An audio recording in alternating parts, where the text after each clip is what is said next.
Uncle Raditz is pissed! We here at Skippy the Robot do not condone child violence. We do, however, find it hilarious.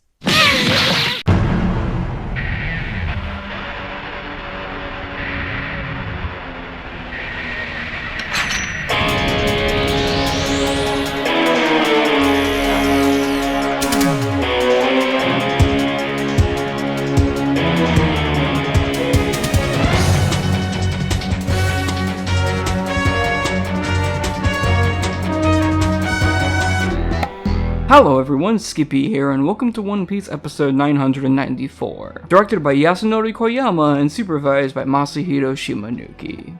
While of course we'll have to deal with Shimanuki's stiff art, the staff combination of him and director Yasunori Koyama is always exciting on paper and has delivered some of this arc's best episodes in the past, so I'm definitely not complaining. As despite the preview not showing much of the big moments within this offering, it looks pretty damn solid all in all and shows a lot of promise for the final product, highlighting both Koyama's wonderful color choices and ambition in his board that will hopefully be executed well by the staff that he's been given. Going forward with the promise of actually seeing the Kiku and Kanjuro fight that was merely a blip on the radar in the manga, will episode 994 be yet another home run for this duo? Let's not lose our heads over it and find out.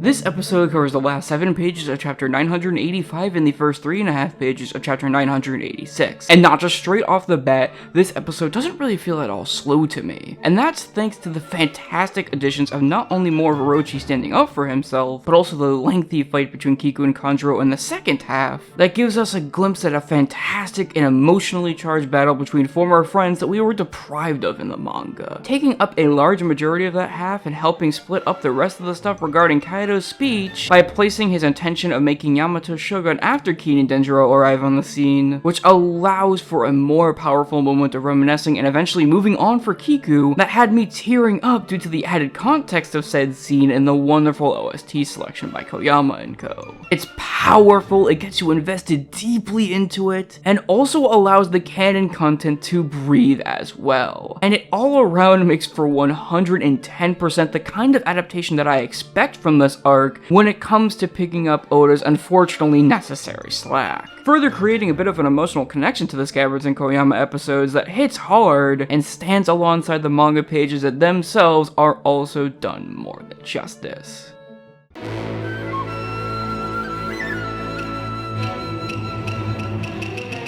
I cannot tell you how absolutely over the moon I am with the end result of Koyama's board here, as not only is it just packed with his knack for colors that helps pepper any scene with some visual flair, but as per usual is what he does with those colors with mixing them with all of his creative ideas that passes this board with, well, flying colors. Having such a cavalcade of ideas and symbolism in the second half more than anything that portrays the fight between the two on the stage that Kanjuro's parents performed on as a kid, audience and all, which makes his defeat feel much more full circle and emotional, as well as so many other cool little nuggets here and there, like the snow turning blood red after Kiku deals him the bloody blow, and her turning away quite literally from the past that she's had to struggle with ever since Kanjuro revealed himself, as she moves inside the dome for the inevitable future. There's all just so goddamn much that it honestly would take me a while to list every single little thing in what it has to offer, but I think those few ideas that I mentioned and just the general overall standing of the board say enough for me in regards to just how fucking good it was. Rather than being a bit of a grab bag of ideas, everything here is solid and consistent and serves the narrative on top of